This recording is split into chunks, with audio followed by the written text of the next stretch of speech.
एक अपराधियों को गोली मारने की हिम्मत नहीं है, औकात खत्म हो गई। डीएम एसपी भी हमारे जनता के लिए है और हमारे एमएलए एमपी मंत्री भी जनता के लिए है, मुख्यमंत्री भी जनता के लिए। पर कार्रवाई वहां के डीएसपी पर कार्रवाई करने में आपके पेट में दर्द क्यों है?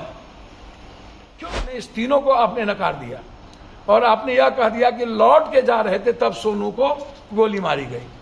अब आप समझिए, पहले आप कहते हैं कि गोली चली, गोली लगी, कार्रवाई होगी, फिर 3 दिन के बाद आप उस फुटेज को ले आते हैं जहां पर कोई दंगा, कोई हमला, कोई पब्लिक का कोई पत्थर नहीं चले, कोई हंगामा नहीं हुआ।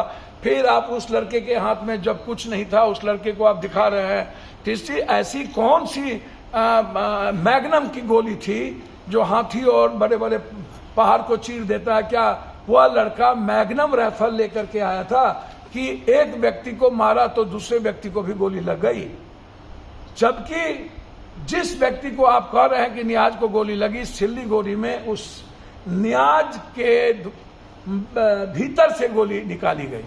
तो फिर मेरा सवाल सीधा है कि डीएम साहब, आप पर मेरा कोई सवाल नहीं है, आप बहुत बाखूबी अपने पदाधिकारी को बचाने का अच्छा प्रयास किए हैं और कोई भी आदमी अपने सबऑर्डिनेट को बचाने में बहादुरी दिखाती है। लेकिन डीएम साहब, हम दोनों आदमी जनता के लिए, हम दोनों आदमी नौकर हैं, सेवक हैं, पब्लिक रिप्रेजेंटेटिव है, जनता के नौकर, जनता के सेवक। आप हैं गवर्नमेंट सर्वेंट, आप हैं सरकार के नौकर। और जब गलतियां हुई तो वो उसको सस्पेंड करने में आपको हिम्मत नहीं दिखाई, आपने उसको तत्कालीन वहां से हटाने की हिम्मत नहीं दिखाई, आपने उसको कार्रवाई नहीं दिखाई, आप पब्लिक पर कार्रवाई। आप यहाँ पोस्टमार्टम रिपोर्ट में बिना परिजन के, खुर्शीद के परिजन के आपने कैसे करा दिया पोस्टमार्टम? ये कौन से राइट थे, कौन से कानून थे और मजिस्ट्रेट क्यों नहीं थी? मुद्दे भी आप, मुदाले भी आप थाना प्रभारी आपके केस किए, मुद्दे भी वही, मुदाले भी वही। किसी पब्लिक के डोमेन से केस नहीं हुआ, किसी पब्लिक के गवाह पर केस नहीं हुआ। आपको जो मन में आया पूरा का पूरा बारसई का पदाधिकारी, जिला मुखिया से लेकर के जिला परिषद से लेकर के नगर उपाध्यक्ष से लेकर के सबको आपने केस में डाल दिया। अच्छे भले जितने लोग मिले, जिससे दुश्मनी आपको साधनी थी, आपने उसको केस में डाल दिया।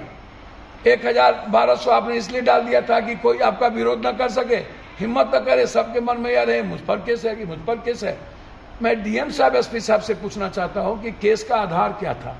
क्या सीसीटीवी फुटेज के आधार पर आपने देखा कि किसी जनप्रतिनिधि के हाथ में पत्थर थे? क्या किसी जनप्रतिनिधि ने स्पीच में कहा कि जाओ तोड़ दो? क्या किसी मुखिया, किसी जिला परिषद ने, किसी ने आपको कहा कि नहीं पुलिस की राइफल छीन लो, चलो हम मारते हैं, हमला करो? क्या तोड़ने में कोई जनप्रतिनिधि आपको सामने में आए? तो जब वो सीसीटीवी फुटेज में ना तो जनप्रतिनिधि आया, ना तो उसने भड़काया, नहीं तो उसने किसी को उसका आया, ना वो साथ गए। जब आपकी गोली चलने के पहले हंगामा, एक बार पुलिस भाग गई, 3 घंटे से वहां जनता बैठी थी, एसडीओ घर से नहीं निकला। इतना अहंकारी एसडीओ की यदि वो बात कर लिए होते, ले लिए होते, तो इस तरह के परिस्थितियां पैदा नहीं होती है। जब आपको एसडीओ पर कार्रवाई, वहां के डीएसपी पर कार्रवाई करने में आपके पेट में दर्द क्यों है?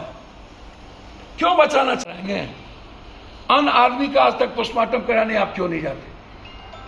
इतना बड़ा बड़ा मर्डर होता है, पोस्टमार्टम कराने, आप बलात्कार होता है, तब आप क्यों नहीं जाते? इतनी बड़ी घटना घटी थी, आज तक अपराधी आपसे पकड़ाया?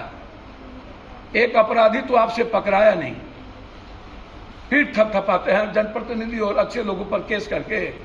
एक अपराधियों को गोली मारने की हिम्मत नहीं है, औकात खत्म हो गई, और फिर थपथपाते हैं आप जनता पर ये करने के बाद। दूसरी चीज, मैं उनसे यह बात कहना चाहूंगा कि आप हमको एक बात बताइए, आपने जिस वीडियो को फेंका, उस वीडियो की जांच, सत्यता आप कहां से ले आए तुरंत? वो रील्स हैं कि क्या है, टाइमिंग क्या है? आप इतने बड़े एक्सपर्ट हो गए, आप सभी चीज के एक्सपर्ट आप ही हो गए, तो सारा यहां से हटा दीजिए और डीएम साहब आप सब तरह के एक्सपर्ट का काम कर लीजिए। आपकी कोई टीम नहीं आई और आप एक्सपर्ट भी हो गए। सिर्फ अपने बचनों के लिए पुलिस हेडक्वार्टर को आंख में धूल झोंकने का काम किया है। सारी बिंदुवार वो गलत हैं। मैं चैलेंज करता हूं, आप यदि सही हैं तो इसकी तत्कालीन आप लिखित भेजें और हाईकोर्ट के वर्तमान न्यायाधीश से आप जांच कराएं। हमको सीबीआई पर भरोसा नहीं। सीबीआई तोता बनी हुई है भारत सरकार। हम तत्कालीन जांच चाहते हैं। मैं मान लेता हूं कि पुलिस का बयान सही हो, तो क्या जनता इतनी झूठी हो गई और जनता गलत हो गई? और पुलिस की दो बात जो खुद कहती है, गोली चली और गलती हुआ, गोली लगी, क्या वो बयान सही था या ये बयान सही है डीएम की और एसपी की कि 3 दिन के बाद गलत सीसीटीवी लाकर कि इसके द्वारा, जबकि सिल्लीगुड़ी में गोली निकाला गया बदलने के लिए, पोस्टमार्टम भेज रखने के लिए, जबकि 3 दिनों तक आपने पोस्टमार्टम के बारे में कोई आपने प्रेस कॉन्फ्रेंस नहीं की है। ये पूरे घटना को मैं पुलिस और अपने प्रशासन को बचाने के लिए जनता को कंप्लीट रूप से डिमोलिश करने का प्रयास, उसके मनोबल को, उसके लड़ने के जज्बा को खत्म करने का प्रयास और एक डर पैदा करने का प्रयास, संविधान को अपनी जागीर समझते हुए आम आदमी के लिए डीएम साहब कानून है। ये किसी पदाधिकारी, किसी अपराधी, किसी माफिया, किसी नेता के लिए कानून नहीं है। पूछता है यहाँ के एमपी जदयू के, यहाँ कांग्रेस के लोग, कांग्रेस के नेता, यहां माले ने सपोर्ट किया है। 3 दिनों के बाद आप औपचारिकता निभाने जाते हैं। एक भी परिवार को आप ना तो आर्थिक मदद करते हैं, आपकी औकात और हिम्मत क्यों नहीं होती है? एक डीएम एसपी आपको औकात दिखाता है जनप्रतिनिधि को। डीएम एसपी भी हमारे जनता के लिए है और हमारे एमएलए एमपी मंत्री भी जनता के लिए है, मुख्यमंत्री भी जनता के लिए। हम डीएम एसपी के का रेस्पेक्ट को कम नहीं कर रहे हैं, लेकिन डीएम एसपी जिस तरीके से जनप्रतिनिधि को केस में फंसाया है और जिस जनता के द्वारा आप चुनाव जीतने जाते हैं, चोरी भी, सीना चोरी भी, शीशे के घर में रह करके डीएम साहब पत्थर फेंकिएगा, सूप बाजे तबाजे, चलनियों बाजे, गोली चला करके आप उल्टे हम ही को डराइएगा, आंख दिखाइएगा। मैं पप्पू यादव हूं, मर जाऊंगा, मैं लड़ूंगा बारसोई का लड़ाई। होगी हिम्मत तो डीएम एसपी पप्पू यादव को रोक के दिखा दे। एक एक जनप्रतिनिधि जिसको इन्होंने केस में डाला है, मरते दम तक हम सुप्रीम कोर्ट तक जाएंगे। इस बयान के आधार पर हम हाई कोर्ट तक जाएंगे। लेकिन यहां के कायर, कमजोर और मौत जनप्रतिनिधि सबसे हम जानना चाहते हैं, सरकार होते हुए आप जनता को लवारिस छोड़ दिए, मरने छोड़ दिए और मौत के बाद आप घड़ियाली आंसू बहाने जाते हैं, राजनीति करने जाते हैं।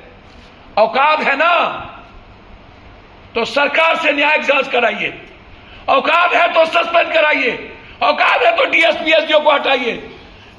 चट्टा नहीं है, औकात नहीं है ना तो रिजाइन कर दीजिए, चुल्लू भर पानी में डूब के मर जाइए। हिम्मत है तो दिखाइए पप्पू यादव को और कटिहार की जनता को कि बारसोई के एमएलए घर घर में टॉर्चर कर रहा है। नामर्द जनप्रतिनिधि सब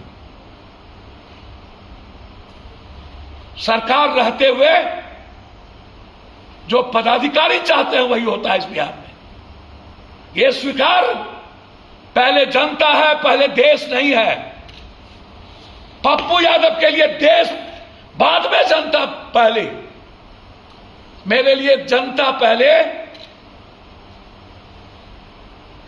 भगवान बाद में। जनता के साथ कोई समझौता इस जन्म में क्या 7 जन्म में नहीं होगा। चाहे वो पुलिस के पीटते पीटते गोलू को मुजफ्फरपुर में मार दिए हो, चाहे दरभंगा में ढूक करके आप 100 महिलाओं को बिना महिला पुलिस के आपने लाठीचार्ज किया हो। आपको बालू और शराब माफिया से लड़ने की तो औकात नहीं है। आप लड़ते हो भले मुखिया, जिला परिषद, वार्ड सदस्य समिति से, चुल्लू भर पानी में डूब के मर जाइए पदाधिकारी लोग,